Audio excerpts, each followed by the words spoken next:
پڑھی اور اب قرآن سیکھنے سکھانے کے لیے ہم مسجد میں بیٹھے ہیں۔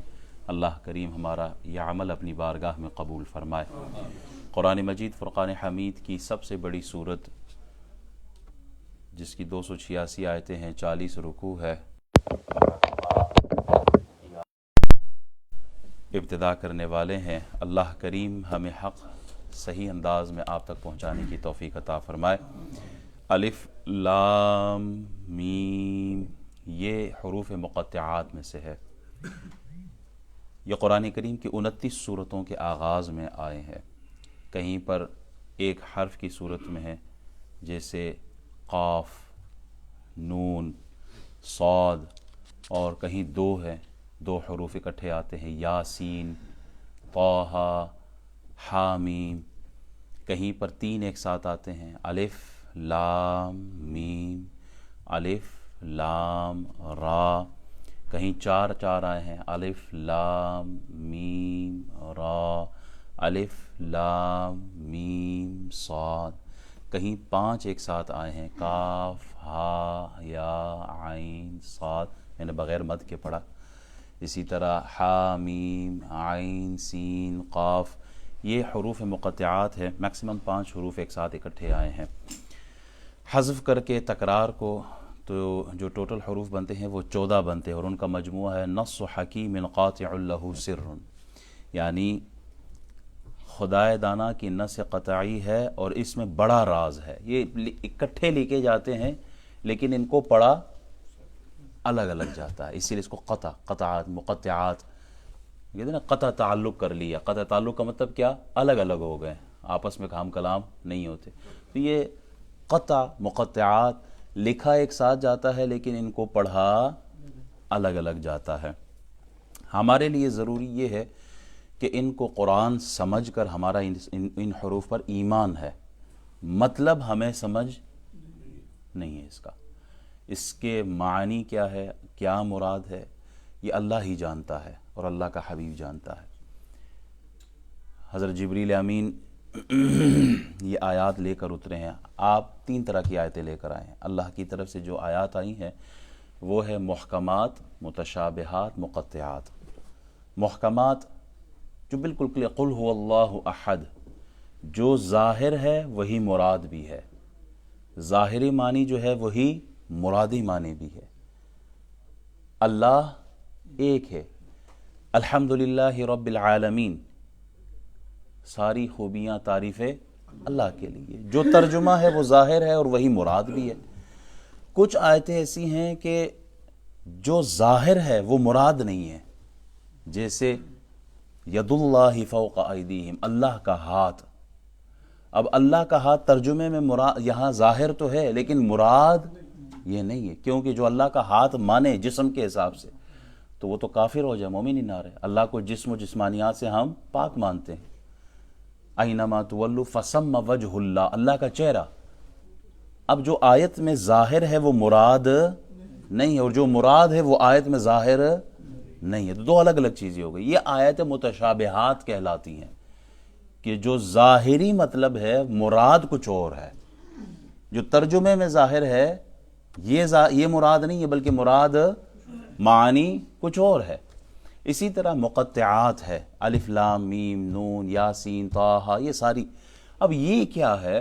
یہ مقطعات، اس کا نہ ترجمہ ہمیں پتہ ہے نہ مراد ہمیں پتہ ہے۔ اب ید اللہ فوق ایدیہم میں آپ ترجمہ تو کر رہے ہیں نا، اللہ کا ہاتھ۔ یہاں الف لام میم میں ہم کچھ بھی نہیں جانتے اس میں سے، تو یہ بھی متشابہات ہی میں سے ہے کہ مرادی معنی کیا ہے اللہ اور اس کا رسول جانتے ہیں۔ کچھ لوگ کہتے ہیں کہ بعض کا یہ بھی عقیدہ ہے کہ یہ الف لام میم اور یہ یاسین، حامیم، نون، قاف، صاد، کاف، ہا یا عین صاد، یہ صرف اور صرف اللہ جانتا ہے، اس کا علم رسول اللہ کو بھی نہیں دیا گیا۔ ہمارا عقیدہ اہل سنت و جماعت کا یہ ہے کہ دیکھیں، میں اس کو صرف ایک مثال سے سمجھاؤں گا، وہ بڑی آسانی سے انشاءاللہ سمجھ میں آ جائے گی۔ میں اگر کسی آدمی کو کوئی بات سمجھانا چاہوں یا اس انداز میں کہ فلاں آدمی کو، آپ نے دیکھا ہوگا نا ٹیکسی سے، ایک ٹیکسی ڈرائیور کو آپ پتہ بتاتے ہیں نا کہ اس آدمی کو آپ نے اس ایڈریس پہ چھوڑ کے آنا ہے، تو وہ اس آدمی کو لے جاتا ہے اور چھوڑ آتا ہے. ایسے ہی ہے. اگر آپ اس ٹیکسی ڈرائیور کو، میں وہ ہو اردو یا عربی، اور میں اس کو پشتو میں سمجھانا شروع کر دوں کہ آپ نے اس آدمی کو ادھر لے کے جانا ہے، تو آپ بتائیں کیا وہ ڈرائیور سمجھ سکتا ہے کہ میں نے کہاں لے کے جانا ہے؟ اس میں بہت سادہ سی مثال دے کے سمجھا رہا ہوں. کیا وہ ڈرائیور اس کو اس جگہ تک پہنچا سکتا ہے؟ نہیں. کیوں؟ اس لیے کہ اس کو وہ بات ہی سمجھ میں نہیں آئی کہ اس کو لے جانا کدھر ہے. تو بلا تشبیہ میں صرف سمجھانے کے لیے عرض کر رہا تھا، قرآن ہدایت ہے، ہدی للمتقین ہدی للناس، ایسا ہی ہے نا. یہ سیدھے راستے پر بندے کو منزل تک لے کے چلا جاتا ہے، اور لے جانے کے لیے رسول اللہ کو بھیجا گیا کہ انسانوں کو اللہ کا راستہ بتاتے ہوئے جنت تک پہنچانا ہے. اب جب رسول اللہ سے جو کلام اللہ کر رہا ہے، اگر رسول اللہ کو ہی سمجھ میں نہ آئے تو کیسے باقی مخلوق کو لے کے جائیں گے؟ امید کرتا ہوں جو بات سمجھانا چاہ رہا تھا وہ سمجھ آئی ہے. اگر رسول اللہ کو ہی سمجھ میں نہ آئے اور ان کو ہی نہ بتایا جائے تو پھر مخلوق کو کیسے گائیڈ کریں گے؟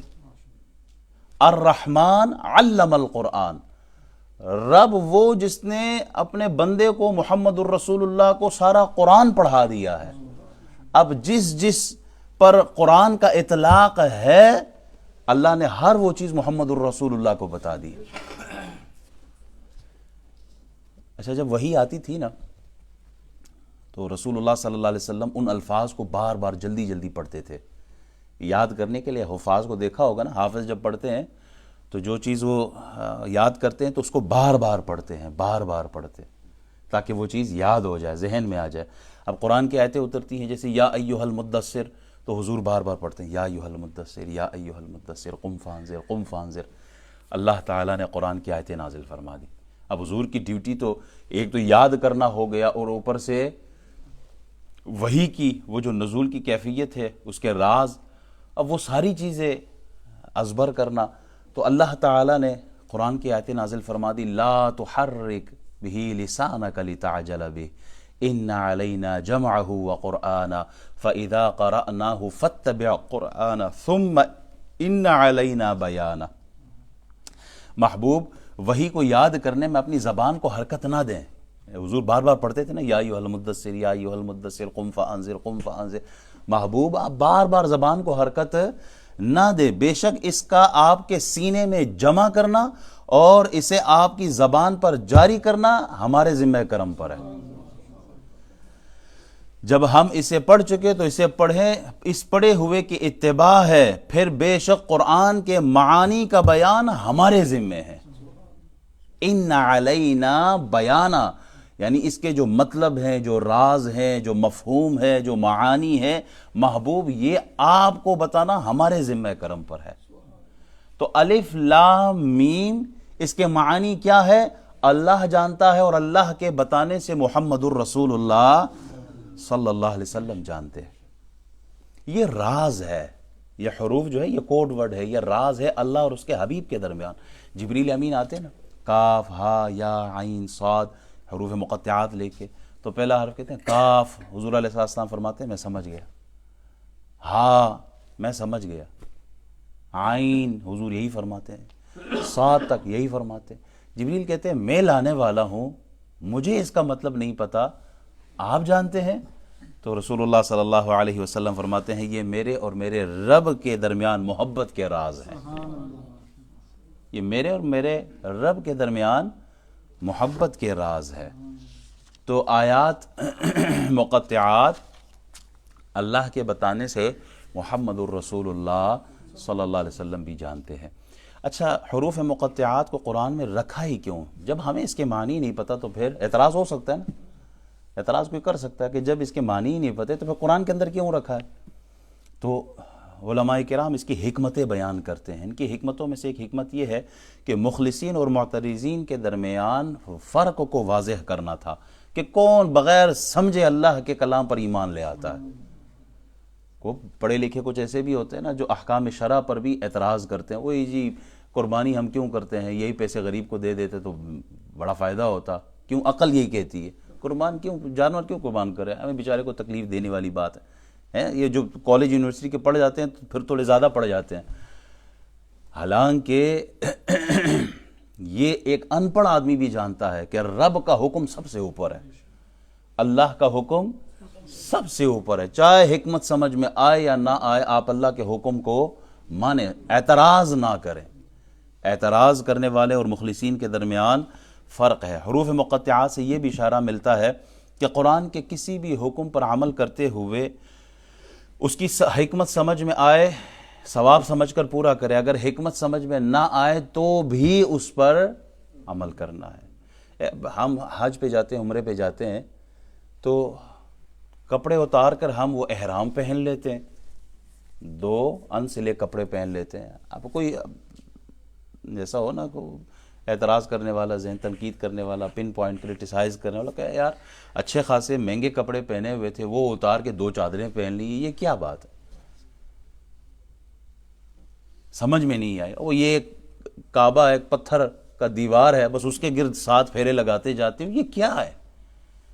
صفا مروہ میں 2 پہاڑیوں کے درمیان پڑھے لکھے محدث، مفکر، فقیہ، مفسر، حافظ، قاری، عالم، امام سارے گھوم رہے ہوتے ہیں، کوئی ادھر جا رہا ہے، کوئی ادھر جا رہا ہے، یہ کیا ہے؟ صفا مروہ کے آپ چکر پہ چکر لگاؤ، منا جاتے ہو۔ ابراہیم علیہ السلام نے تو شیطان کو دے کے کنکر مارے تھے، اور آپ کس چیز کو مار رہے ہو؟ وہ شیطان نظر آ رہا ہے؟ نہیں۔ کیوں کنکر مارتے ہو؟ صفا مروہ میں صحیح کر رہے ہو، مطاف میں طواف کر رہے ہو، کوئی سمجھ نہیں آ رہی، ایسا کیوں؟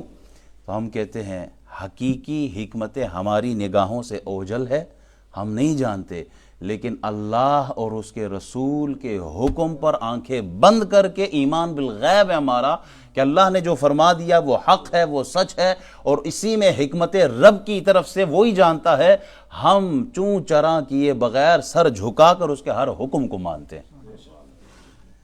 ہم کمال اطاعت کا تقاضا بھی یہی ہے کہ جو ہی رب کی طرف سے حکم آئے، بندہ سر تسلیم خم کرتے ہوئے ہر حکم کو مانتا جائے۔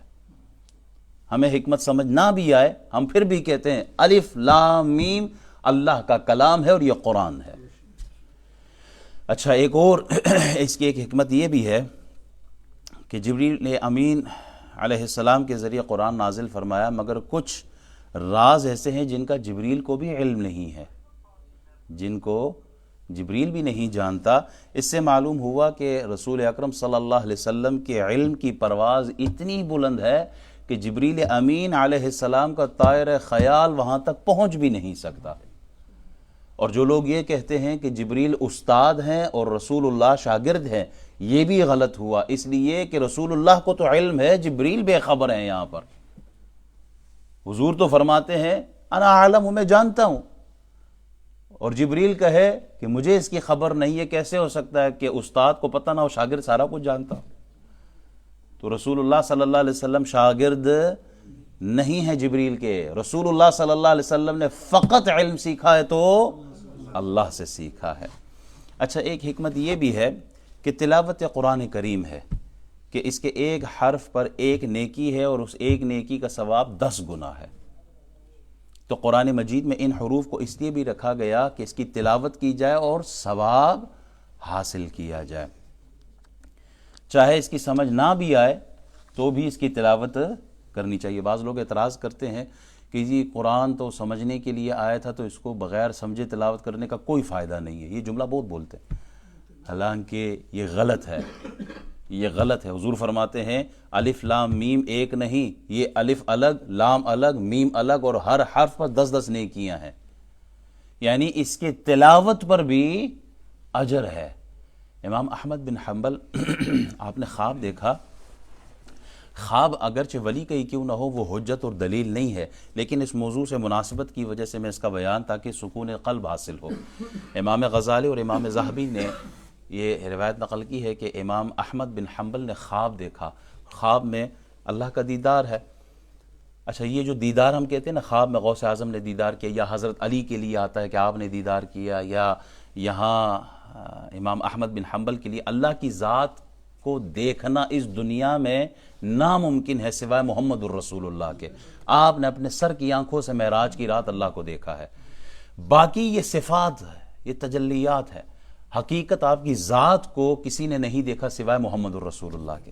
بہرحال امام احمد بن حنبل نے اللہ تعالیٰ سے سوال کیا، کہتے میں نے خواب میں اللہ تعالیٰ کو دیکھا تو میں نے پوچھا اے میرے رب کون سی چیز سب سے افضل ہے جس کے ذریعے آپ کا قرب حاصل کرنے کرتے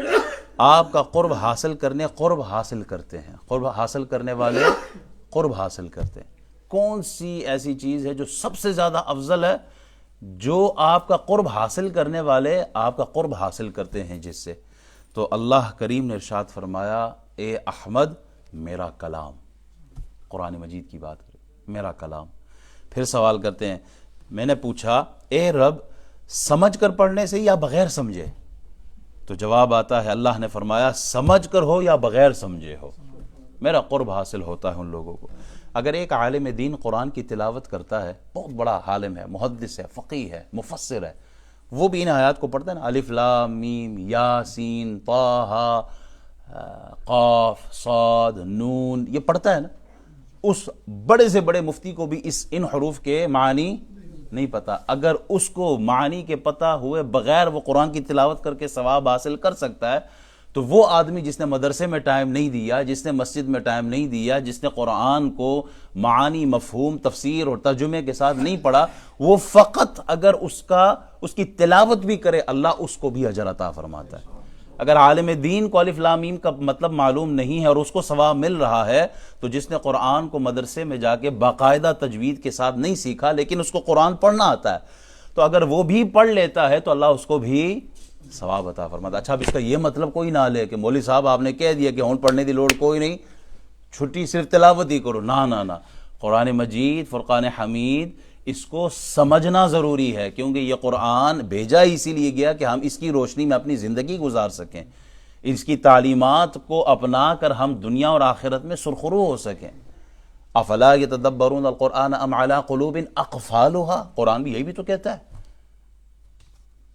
یہ قرآن نازل اس لیے ہوا تھا کہ ہمیں منزل تک لے جا سکے۔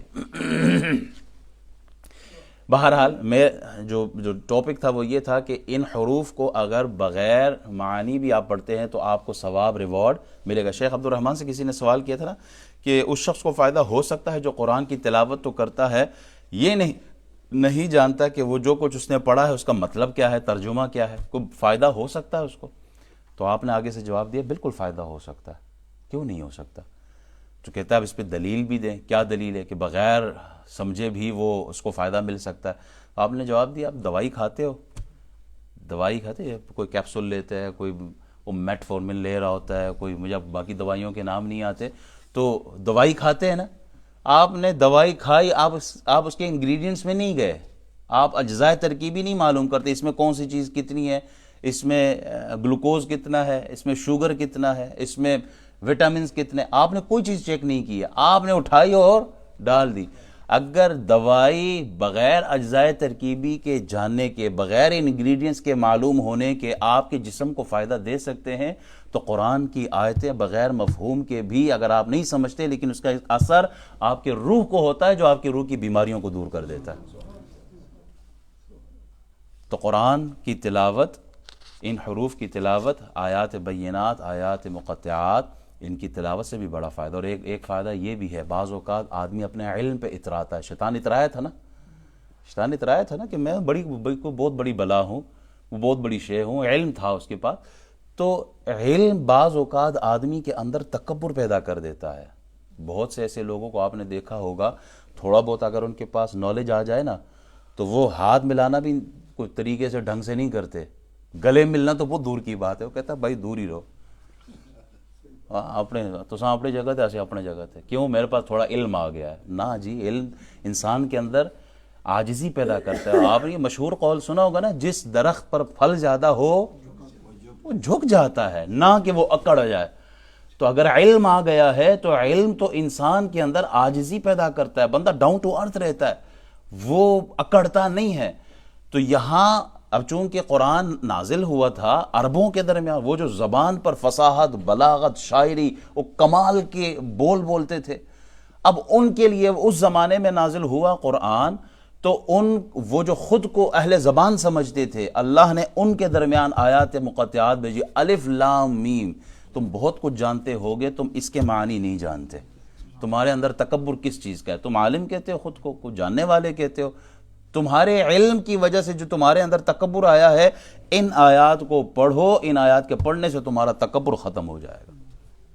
اور ایک بات اور، جس رب کے کلام کو کما حق ہو ہم نہیں سمجھ سکتے، الف لام میم کو ہم نہیں سمجھ سکتے، تو جس کے کلام کو ہم نہیں سمجھ سکتے اس کی ذات کو ہم کیسے سمجھ سکتے ہیں؟ اگر خدا خواستہ کوئی آدمی نہیں پڑھ سکتا، خالی وہ صرف سنتا ہے، صرف قرآن کو غور سے سنتا ہے، اس کو بھی ثواب ملتا ہے. سبحان اللہ. مفتی یعقوب صاحب زندہ باد. تو جنہوں نے بالکل اچھی بات کہی ہے، قرآن کو پڑھنا بھی اور قرآن کو سننا بھی، قرآن کو دیکھنا بھی. صرف یوں قرآن آپ کے سامنے پڑھا، آپ صرف دیکھ رہے ہیں، یہ بھی عبادت ہے، اللہ اس پہ بھی ثواب عطا فرماتا ہے. کعبے کو صرف دیکھنا، اللہ اس پہ بھی ثواب عطا کرتا ہے. ماں باپ کے چہرے کو صرف دیکھنا، اللہ اس پہ بھی ثواب عطا کرتا ہے. تو کچھ چیزیں ایسی ہیں کہ جو سننا، دیکھنا، بولنا، یہ سارا آ جاتا ہے، اللہ سب پہ ثواب عطا فرماتا ہے. ذالک الکتاب. اب یہ ایک آیت ہماری کمپلیٹ ہوئی ہے، الف لام میم. ٹائم ہو گیا کہ ہے. آیت کو اگر دیکھا جائے تو ذالک الکتاب، چلو اس ایک چھوٹے سے ذالک الکتاب پہ کلام کر کے پھر آگے نیکسٹ ٹائم کے لیے چھوڑ دیتے ہیں. ذالکہ دیکھیں یہ اس میں اشارہ ہے اور بعید کے لیے ہے. ہاذا اشارہ ہے قریب کے لیے، اور ذالکہ اشارہ ہے دور کے لیے. ذالکہ، ذانکہ اور اولئکہ یہ اشارے ہیں. ہاذا، ہاذانی، ہاؤلائی یہ اشارے ہیں. ہاذیہ، ہاتانی، ہاؤلائی. اسی طرح تلکا، تانکا، اولئکہ یہ اشارے ہیں. تو ہاذا قریب کا اشارہ ہے. ہاذا کتابن، میں کہہ سکتا ہوں نا ہاذا کتابن یہ کتاب ہے. لیکن اگر دور کا اشارہ کرنا ہونا تو میں کہوں گا ذالکہ بابن، او دروازہ ہے. تو ذالکہ کس کے لیے آتا ہے؟ دور کے لیے. اور ہاذا کس کے لیے آتا ہے؟ قریب کے لیے. قرآن کے لیے جب آیا نا یہ لفظ ذالک الکتاب، حالانکہ قرآن قریب ہے، تو پھر اس کے لیے اشارہ دور کا کیوں استعمال کیا؟ او ذالکہ کتاب. دیکھیں ایک ہے کتاب، ہر لکھی ہوئی چیز کو کتاب کہا جاتا ہے جس میں جمع کیا گیا ہو. اور اگر کتاب پر الف لام داخل ہو جائے تو پھر وہ خاص کتاب بن جاتی ہے. دا بک، ا بک اور دا بک. ا بک بغیر الف لام کے، اور اگر الف لام لگا دیا تو پھر وہ بن جاتا ہے دا بک، خاص بک. تو وہ خاص کتاب کیا ہے؟ قرآن. ذالک الکتاب. اب ذالک کا اشارہ دور کا ہے. دور کا اشارہ کیوں آیا ہے؟ علماء فرماتے ہیں اصل میں یہ اگر آپ اس کو اس انداز میں اس کا ترجمہ کریں کہ ہاذا ذالک الکتاب، یہ وہ کتاب ہے. کون سی کتاب؟ جس کا وعدہ پچھلی امتوں سے کیا گیا تھا.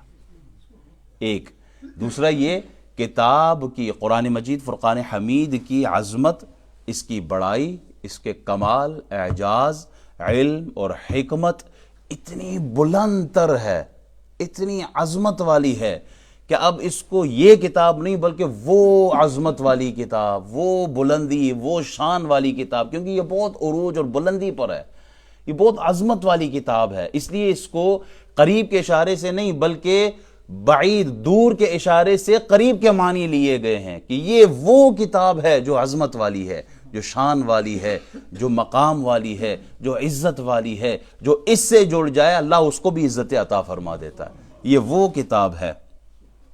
کیونکہ تورات میں، انجیل میں، پچھلی کتابوں میں اللہ نے وعدہ کیا تھا کہ ایک نبی آئیں گے اور وہ ایک کتاب لے کے آئیں گے. تو یہ وہ کتاب ہے جس کا ذکر تورات میں کیا گیا تھا، یہ وہ کتاب ہے جس کا ذکر انجیل میں کیا گیا تھا. پھر یہ وہ کتاب ہے جس کی آیات اس سے پہلے آپ پر نازل کی گئی تھی. آپ علیہ السلام سے وعدہ کیا گیا تھا نا کہ یہ وہ کتاب ہے جس کے متعلق آپ سے وعدہ فرمایا کہ آپ پر وہ کتاب وحی کی جائے گی، نازل کی جائے گی. اِنَّا سَنُلْقِي عَلَيْكَ قَوْلًا ثَقِيلًا، اِنَّا سَنُلْقِي عَلَيْكَ قَوْلًا ثَقِيلًا، بے شک ہم آپ پر ایک بھاری کلام نازل فرمائیں گے. تو یہ وہ کتاب ہے جس کا ذکر اللہ نے پچھلی متوں میں کیا، یہ وہ کتاب ہے جس کا ذکر اللہ نے آپ سے پہلے کیا کہ آپ پر وہی نازل ہوگی جو بڑی بھاری ہے۔ لا ریب فیہ لا ریب فیہ کو نیکسٹ ٹائم کے لیے چھوڑ دیتے ہیں کیونکہ اس میں اچھا خاصا کلام ہے۔ لا کیا ہے؟ لا نفی جنس ہے۔ نفی جنس کیا ہے؟ کہ جو ہر چیز کی نفی کر دیتا ہے، ہر چیز کی۔ لا الہ الا اللہ، یہاں جو لا ہے یہ نفی کر دیتا ہے ہر اصل کس چیز کی؟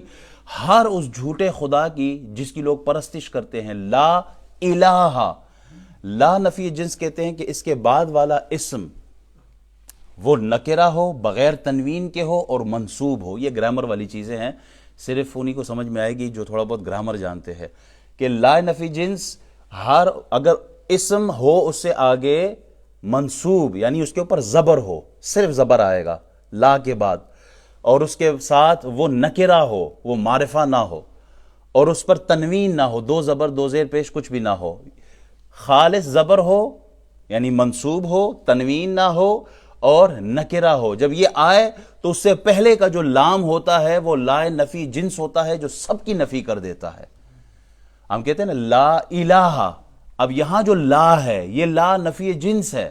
اس کا مطلب کیا کہ اس کے بعد آنے والا جو اسم ہے اس کی خبر کی نفی کر دیتا۔ اب الہ میں جو آتا ہے جھوٹے خدا، کوئی سورج کو پوجتا ہے تو الہ سمجھ کر پوجتا ہے، کوئی آگ کی پرستش کرتا ہے، کوئی بتوں کے آگے سجدہ کرتا ہے، کوئی آگ کے آگے، کوئی چاند ستاروں کو، طرح طرح کے، کوئی بندر اور گائے کو خدا مانتے ہیں، تو لا کہہ دیتا ہے۔ لا یہ صرف ایک ورڈ لا نفی جنس یہ انکار کر دیتا ہے۔ لا الہ، اب الہ کے اندر جو چیز آئے گی ان سب کی نفی یہ لا کر رہا ہے۔ لا حول ولا قوتا، اب دیکھیے تا کے اوپر کیا ہے؟ زبر ہے۔ قوتا یہ نکرہ ہے، یہ منصوب ہے اور اس پہ تنوین کوئی نہیں ہے، تو یہ لا اس سے پہلے جو آیا ہے یہ لا نفی جنس ہے۔ اب جتنی بھی طاقتیں کائنات کے اندر موجود ہیں وہ طاقتیں کس کی ہیں؟ لا قوت الا باللہ، جیسے ہم کہتے ہیں نا لا الہ الا اللہ، پہلے نفی ہے اور اس کے بعد اثبات ہے، نفی اور اثبات۔ اسی طرح لا قوت الا باللہ، ساری طاقتیں ہم فقط اللہ کے لیے مانتے ہیں۔